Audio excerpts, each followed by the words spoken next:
So welcome everybody.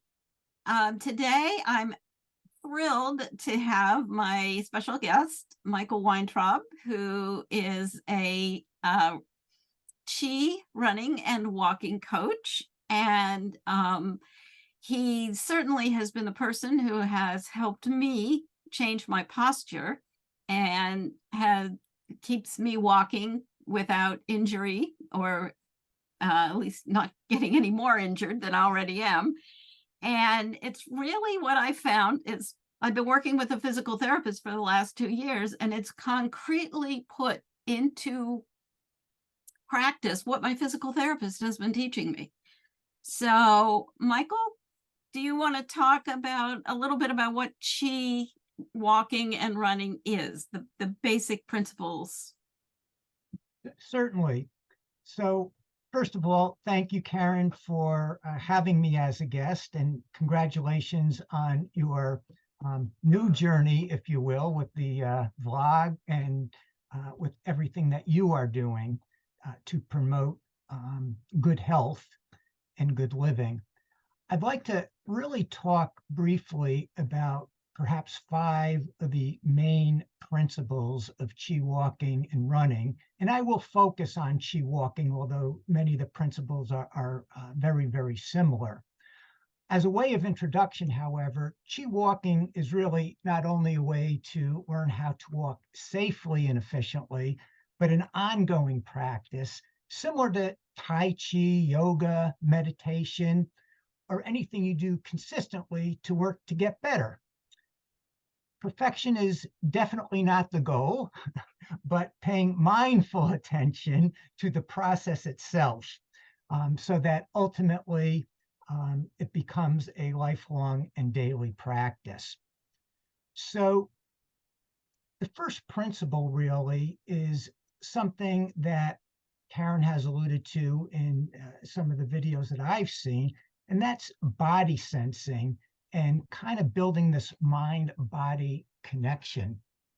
Chi walking is really a practice for learning mindful movement, where you constantly try to establish this communication link between your mind and body that ultimately will last a lifetime. And with enough practice, hopefully your mind and body will merge and will be able to respond accurately, quickly to any of the internal or external forces that you might encounter while you're walking. And one of the aspects of body sensing that we talk about is your dantian and putting your mind on your dantian, which in Tai Chi is your storage center for chi or life energy.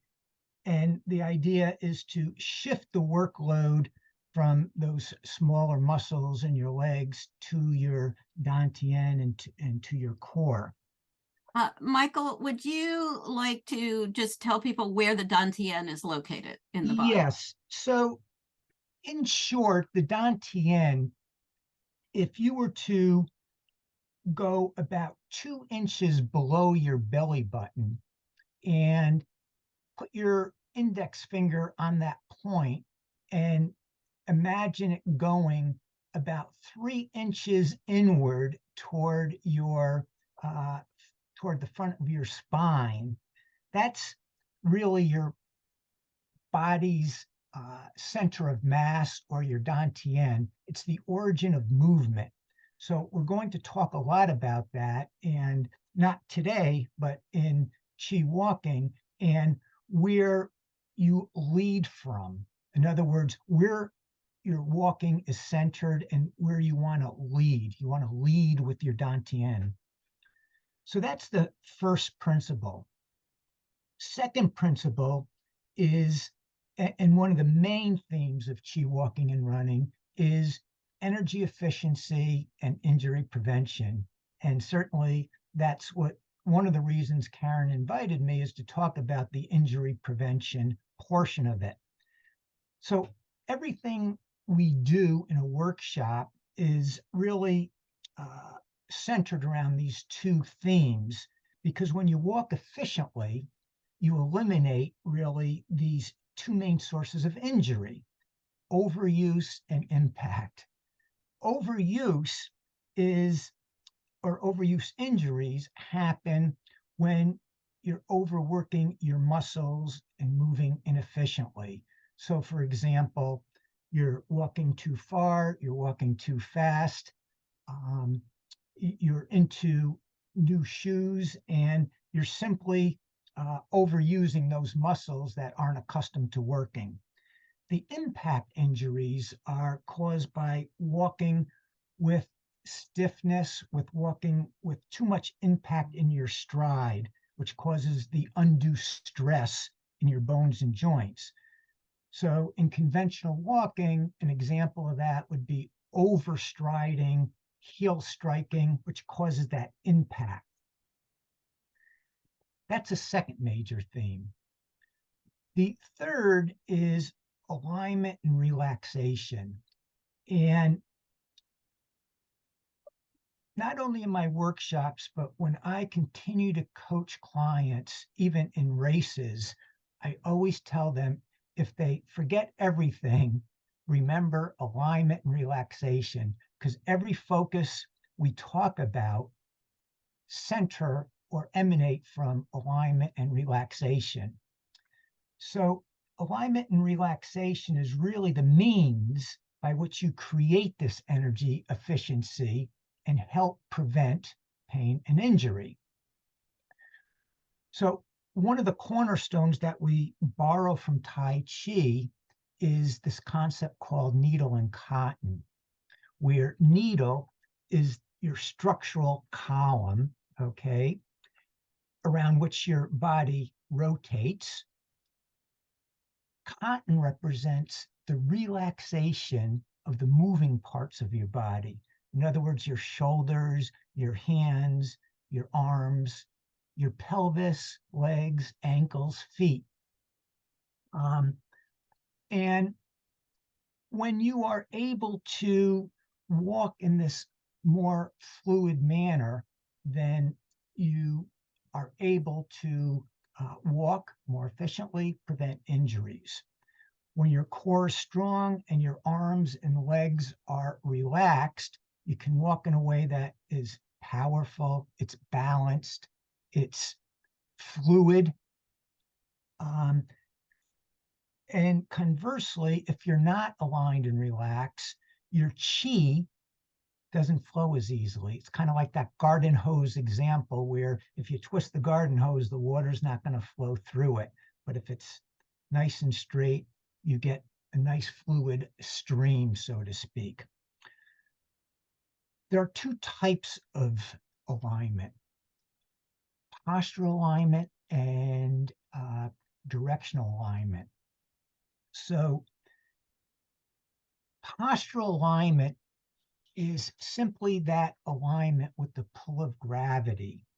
And it creates the energy efficiency that we've talked about, because during the support phase of your stride, your body weight is being supported by your bones and ligaments and tendons and not your muscles, okay? And what we're shooting for is simply a straight line between your shoulder and your hip bone and your ankle. Directional alignment is alignment with direction that you're headed, okay? And this creates energy efficiency because any body part that is not moving in the direction that you're headed is in some way causing inefficiency or reducing your efficiency and can sometimes cause injury. So what we tell people is to have as many body parts moving in the direction that you are. So for those walkers who kind of move around like this, you're not directionally aligned. With the arms that are swinging, you're not directionally aligned. And I'm just going to share my screen just for a moment to give you a few visuals. If you look to the left, you will see runners that are not posturally or directionally aligned. And to the right, you'll see perhaps a result of not running efficiently or walking efficiently. And I'll just pull up another screen here that shows the alignment between the shoulder and the hip bone and the ankle, which actually goes all the way up to the ear. And a lot of walkers and runners have that arched back, so to speak, where their shoulders are tilted backward. So let me stop the share. And one of the things that I think would be really helpful is if you would talk about not just the alignment, but also the forward lean, because that's one of the things that I think is really, when you let your momentum carry you forward, so that and to me that's made a huge difference. So Karen, thank you for that segue, which brings me into the fourth principle. Okay. And that is cooperating with forces. So what I mean by that there are two external forces that are acting upon you when you walk or when you run: the pull of gravity and the force of the oncoming road. So in Tai Chi, you don't want to meet a force with an equal force, because that causes impact and can cause injury. You want to make that force your ally. So in Chi walking, in order to cooperate with those two forces, with the pull of gravity, you are falling forward, okay? And with the force of the oncoming road, which is the second force, you're swinging your leg rearward. What do I mean by those two concepts? Karen was alluded to, you're not really leaning from your ankles so much as I said earlier, you're leading with your dantian. So if this is your structure, if this is your column, okay, a lot of walkers and runners start in this upright position and push off, okay, push off their back leg. In Chi walking and running, we use that downward force of gravity to slightly move forward or fall forward. And with running, it's certainly more pronounced. And with walking, we teach you a little bit to tilt, not bend over, but tilt from your pelvis, okay? And that propels you, okay, to walk with less impact and less force, so that in fact that you're not pushing off the back leg, but allowing gravity to help you along. And with respect to that oncoming road, the visual, if you can imagine, is simply if you were on a scooter, your leg, okay, is rotating rearward, okay? When you're on a scooter, you never want to put that lead leg in front of you, because it will cause impact. So that leg is swinging rearward. Also on a treadmill, if you were to put your left foot on the side of the treadmill and let your right leg work on the treadmill itself, okay, that treadmill is going rearward, okay, and pulling your leg back, as opposed to if that leg were in front of you, it would be impactful and it would break, not your leg, but the braking action. So that's the concept of kind of falling forward or leading with your dantian. And it's really a wonderful, wonderful concept. And until you kind of learn and embrace it, you'll get a good sense of how that really does prevent injury. And the fifth concept and last concept that I'll briefly talk about is gradual progress.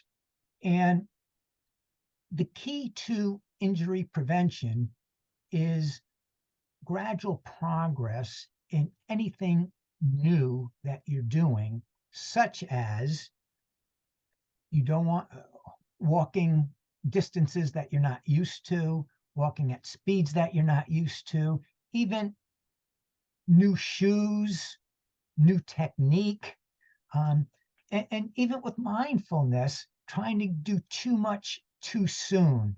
So when you allow growth to happen naturally, organically, gradually, each step forms the foundation for the next. And this principle supports the idea that really nothing happens before it's time.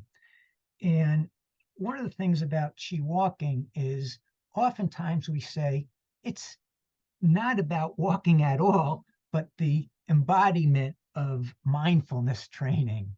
And we do talk a lot about different types of walking, whether it is aerobic walking, mindful walking, meditative walking. So there are a lot of different types of walks that we can take. I'm going to pause for a moment. I can talk a little bit about some of the differences between Chi walking and conventional walking, but I'll pause for a moment to see if Karen has any questions at this point.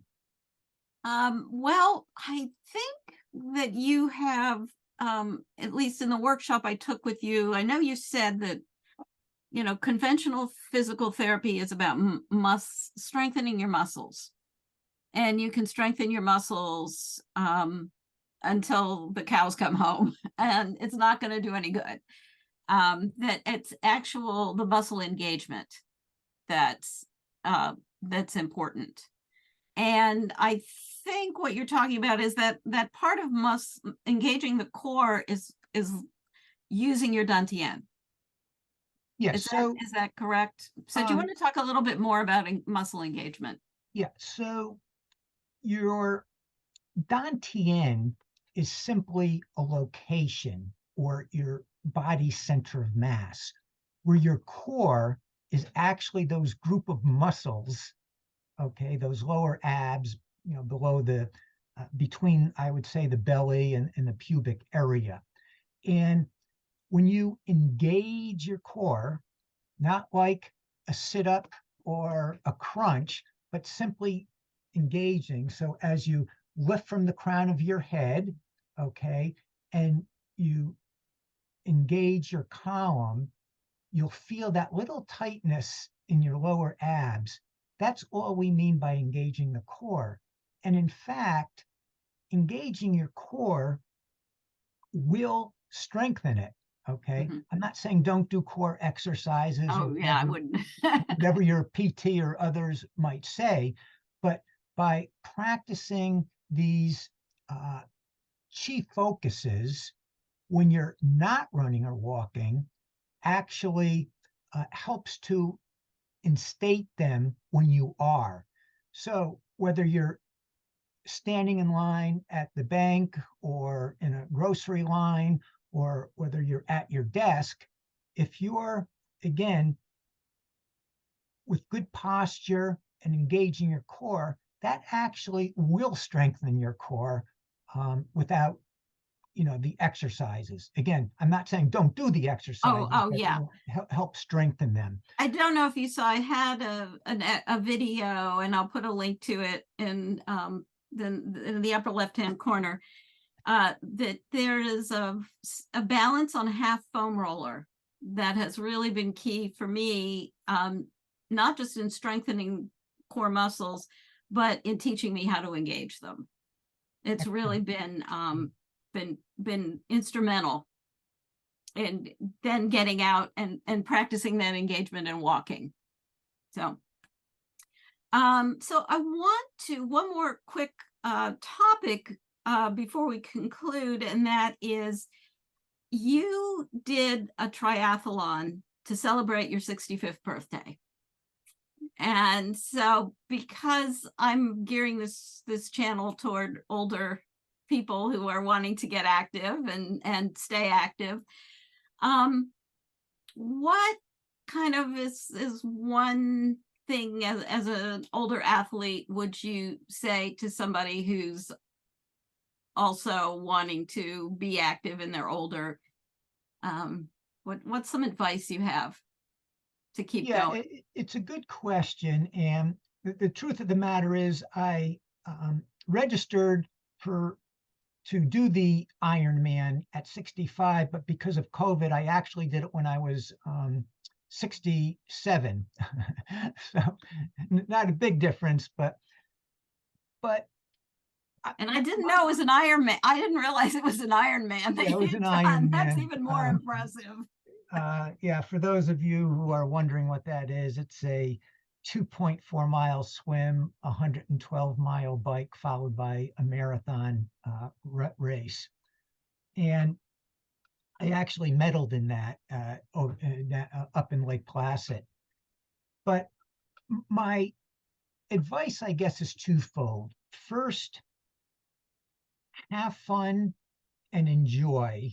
Um, I mean, you have to engage in this mindfully. And since I've taken up chi walking and chi running, I do have to say that I've changed my entire attitude, and I really, really do enjoy what I do. Every run and walk I go into is an adventure. It's a mindful experience to me. I really am able to enjoy the scenery. I'm able to focus on those focuses that I'm doing on an everyday basis. And so embrace whatever it is that you're doing, whether it is walking or running or biking. And listen to your body. We talked about body sensing, and it's so, so important to take those rest days when you need to, and to kind of body sense when you do feel pain so that that pain does not become an injury. That was a big number one. The number two, I would say, is to make it habit forming. I am not the expert on habits, but what I would say is I get up every morning and I do whatever it is that I do, whether it's my bike or my swim or my run or even my walks. It's hardwired into me. Mm. And even on my days of rest, I might just get up and go out into the weather, the sunshine, if it is sunny, and embrace whatever it is that I'm doing.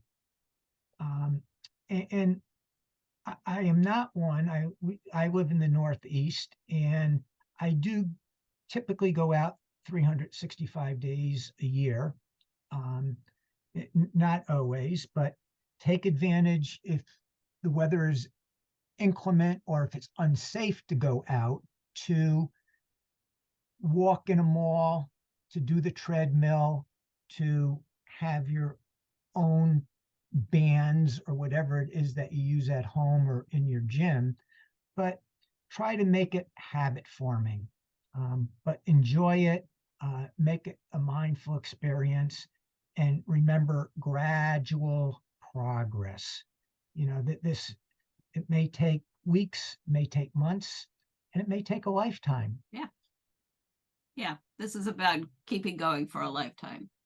So, I will say that this is being filmed on August 22nd, 2023, because I know YouTube videos are around forever. So, do you have any upcoming workshops? I do not.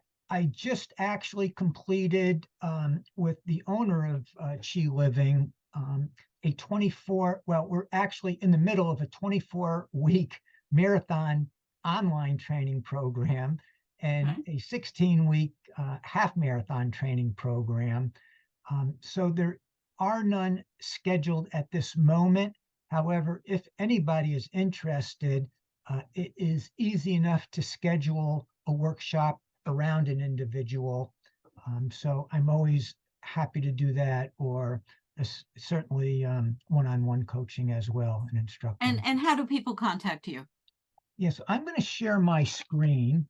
Okay, and I will also put that information in the description box and with Okay. links to your. Do you have a website? I do, and I'm going to.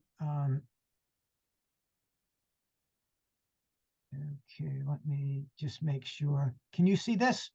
Yes. Yeah, this was just a visual on the scooter and whatnot.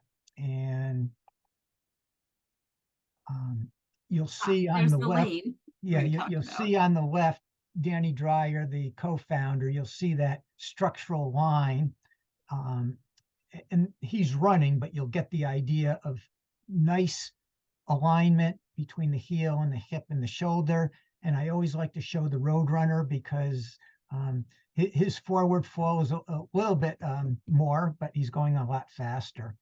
Um, and again, to the right, you'll see that perfect alignment. And on the left, you'll see that heel strike if your center of mass is behind where your foot lands. And just very quickly, these are videos that I do. These are just screenshots, but you'll see how I analyze people's running form, and both from a skeletal view and their forward fall. And then workshop, some differences between conventional and Chi walking, just in terms of in conventional walking, stride longer, Chi walking, stride shorter. The big thing is down here where your core is not engaged in conventional walking, and in Chi walking, your core is engaged. Tension, relaxation. I don't want to get too much into the weeds there. That's Danny Dreyer, the founder, and myself. And finally, if you can see this, my email, mike@trychi.run. My website, which I don't know why it's not on here, is same thing, www.trychi.run. And Instagram, if you care to follow me, same exact thing, at trychi.run. So Okay. just remember trychi.run for website and Instagram. Okay, great. That's Well, my daughter, by the way. oh, okay. Thank you very much. It's been very informative, and I hope there's some people who will be interested and either get in touch with you or now you're going to be at a local Boston area show again, or has that already happened? No, there's the Run Show USA, which I was at, and Chi Running actually had a booth there. And this year, I believe it's the last weekend in January. And for anybody that wants free tickets to the show, they can reach out to me, and I'm an ambassador for the show as well. So I'm happy to give anybody interested free tickets. Okay. And then that show is in Boston. That is correct. Okay. At the Great. Heinz Convention Center. Cool. All right. Thank you very much. And we'll be in touch. Wonderful, Karen. Good speaking with you, and thanks again for the invitation. Okay.